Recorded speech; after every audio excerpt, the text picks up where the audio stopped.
Hello, and welcome to the Radiant Presence podcast. This is your host, Pooja. Do you lean back sometimes and marvel at what humanity is truly capable of? Or do you, on a day like this, feel a bit dismal about what's happening in the world? Well, come with me today and engage in the former, because I want to share some examples with you. And the first example is very personal and close to my heart. So, when my uncle moved to the US in the 1980s, he had a full time job and he also worked on the weekends and in the evenings as a server at an Indian restaurant. And he would maybe make $12 to $15 a week in tips. And then he would make a call back home to India to talk to his family. And do you know what it would cost him? He would pay $3 for every minute of talk time. So in less than 5 minutes of conversation, and Indian families are large, there's many people to talk to, his entire week's earnings from tips would be gone.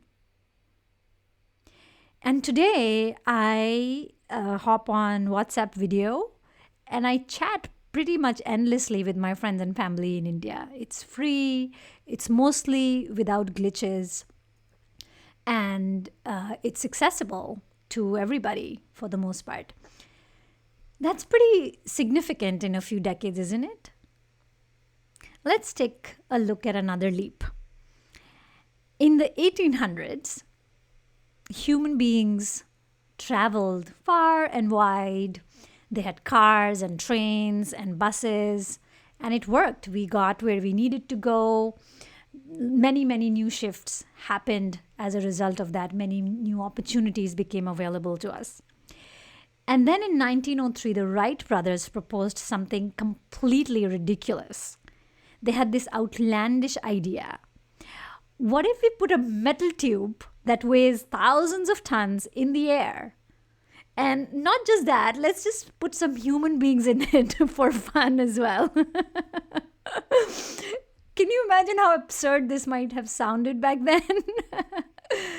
Yeah, they made it happen. They brought this idea to life. And here we are today. If you can access this podcast, then I'm going to guess that you have embarked on a plane. In fact, 2024 was the busiest year for air travel. And just in the US alone, there were around 900 million enplanements.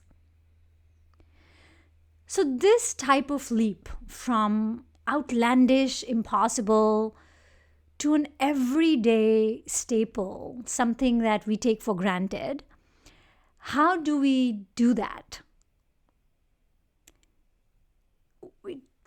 Something about this reminds me that we must not underestimate what we are capable of when we are truly committed to solving a problem and shifting the needle on an issue. And in 2025, we are being invited to take another leap. And this time it's not about machines or technology. I would say it is more about an inner technology. It's something very nebulous, intangible, immeasurable, at least by the tools that we rely on right now. We are being invited to make a quantum leap into a new state of consciousness. If we look at the world around us, we can see that many things are shifting and many systems are crumbling and coming apart. We've had systems that were not serving everybody. The judicial system, for example, does not serve justice to everyone. Our banking systems do not provide access to financial services equally. We have political systems that do not make policies that serve everyone. A lot of these systems were built on fear. And if we look at what fear essentially translates as it is greed and control and exclusion. And there is always fear underneath all of that. And fear has only so much staying power. It can last for hundreds and thousands of years, but eventually the foundation begins to crack and shake. And if I had a guess or a prediction, it is that these systems that have been built on fear will start crumbling fast and hard over the coming years and decades.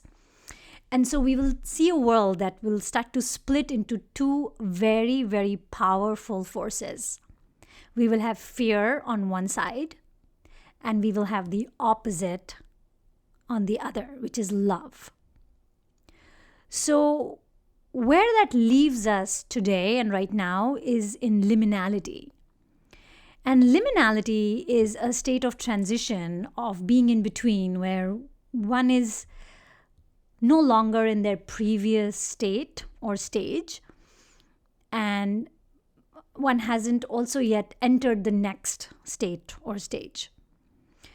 An airport is a very good example of liminal space. At an airport, we are going, but we are not arriving. We are on our way, but we are not there yet. That's kind of where we are right now. And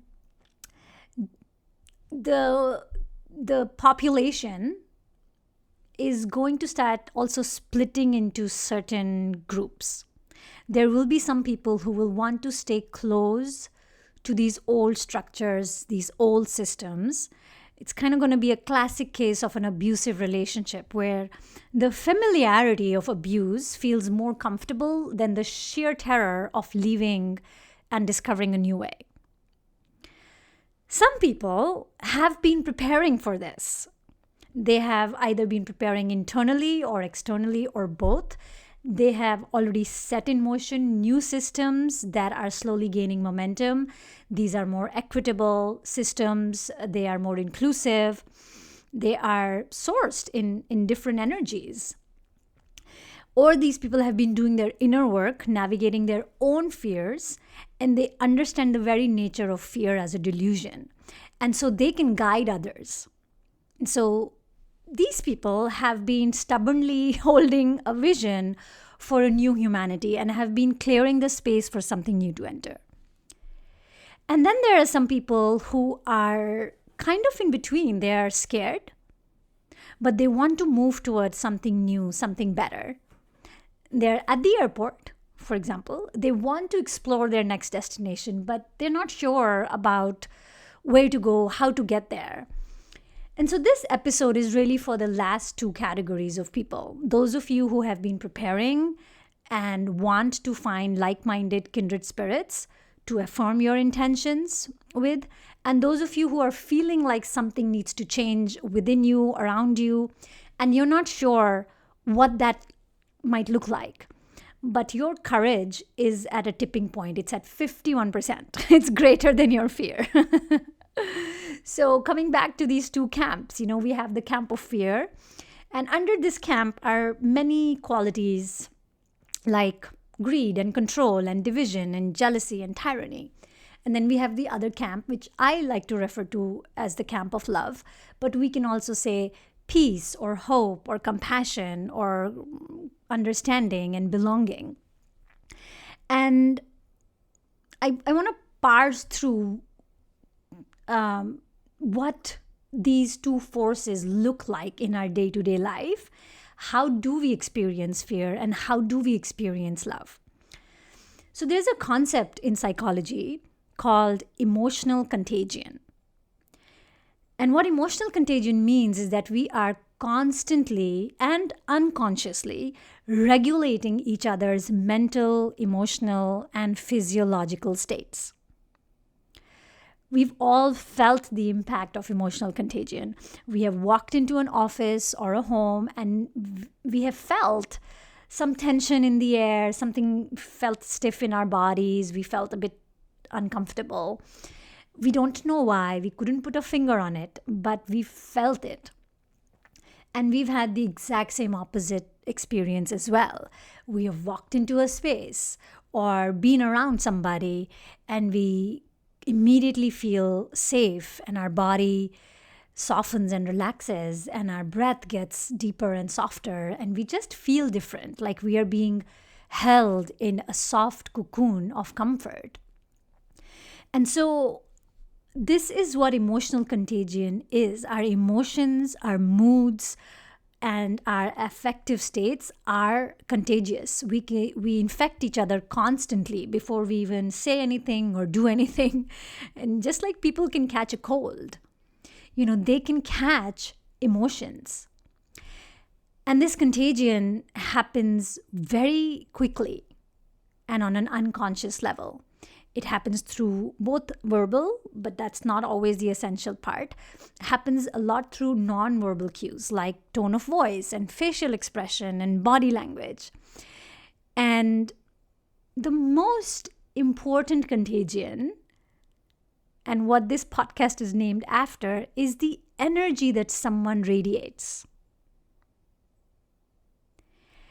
And this is why fear has ruled this entire time. Because fear is measurable. Fear can be quantified. When violence erupts somewhere, we count the injuries, we count the number of lives lost. Fear's effects are tangible, measurable, quantifiable. Think about the ripple effect of that, right? So, the emotional contagion of a terrorist act. When a terrorist act occurs, the intention of the terrorist is never ever just to harm people that are present in that time and in that space. The intention always is to infect and plant seeds of terror in every single person that came to know about that act. And from that moment on, to feel more mistrustful and divisive and separated from each other. And if a terrorist has been able to do that, and they have, then they are succeeding in more ways than we realize. And then, on the other hand, we have love. This soft little thing that quietly does its work, doesn't scream or shout for attention, goes unnoticed. Acts and thoughts of love, kindness, and compassion cannot be measured. And therefore, we like to believe that we don't know the depth and width of their true impact. When there is conflict, we count how many people died, measurable. But how often do we count the lives that were saved by the people who risked everything to protect others, often strangers? I remember one time I had a trip booked to San Francisco, and then we had a hurricane warning here in Central Florida. And it was a Category 4 hurricane heading straight for us. And I didn't change or cancel my flight because sometimes these hurricanes make landfall and then they weaken, and that's exactly what happened. And yes, we had some damage, some tree debris and things, but overall it was safe for me to fly out the next morning. So I got on my flight. It was a 6-hour flight, and I was seated next to a gentleman who worked for World Central Kitchen. And he told me that he had flown in to Florida to make sure that people had meals ready for them just in case they were displaced from the hurricane. And in the course of our conversation, I remember asking him what was his favorite part about this job, that involved him flying into the heart of man-made and natural disasters. What did he live for in all of this? And he told me something that moved me so deeply. He said, in situations like these, the government's focus is on making sure that the basic resources are there: shelter, water, power, etc. Maybe dry food even. And he said, no one expects a warm meal. And so that look on their face when they can smell and hold a warm meal in their hands, that was his favorite part. And I thought about, where's all the news channels, focused on all of this behind the scenes work that happens. So love also has its ripple effect, but it is so quiet and it is so subtle and invisible. And perhaps the most important thing for us to remember is that those working with love are not shouting from the rooftops, just as those operating from fear are. People operating from love are simply doing their job quietly, diligently. It is only fear that barks for attention. And in some ways, the invitation we have now going forward is to decide what we want to put a spotlight on. Can we own this invisible but equally, if not powerful, force as a truly legitimate tool to make this shift into a new consciousness? What are we feeding? What seeds are we planting? What contagion are we committed to spreading? One of the most important factors that will determine which camp we find ourselves in and which camp we focus on and infect others with is going to be our self-awareness. Self-awareness is our ability to see and to understand what makes us who we are. Being aware of our character, our belief systems, our emotions, our thoughts, our actions, our values, our desires. Just having a moment-to-moment awareness of everything that makes us us. So I'm going to share with you a few areas to focus our self-awareness on if we are leaning towards or wanting to stay in the calm camp. The first thing to bring our awareness towards is our physical experience of fear itself. I'm talking about the fears that originate in our heads. So if you're actually being chased by a bear right now, please hit pause and start running. But if you're still here, then let's dive into what fear, perceived fear, feels like in the body. That sinking feeling in the pit of the stomach, the tightening of the jaw and the shoulders and the arms, the shortness of breath, that sense of panic, of impending doom. Like something's going to happen at any moment and it is going to take us out, right? So infusing self-awareness into these physical sensations, just watching, staying with the breath, and noticing what is happening to the body. I know this is not easy because every cell of our being wants to move in fight or flight or just stay frozen. The capacity to stay with this perceived fear can give us great confidence.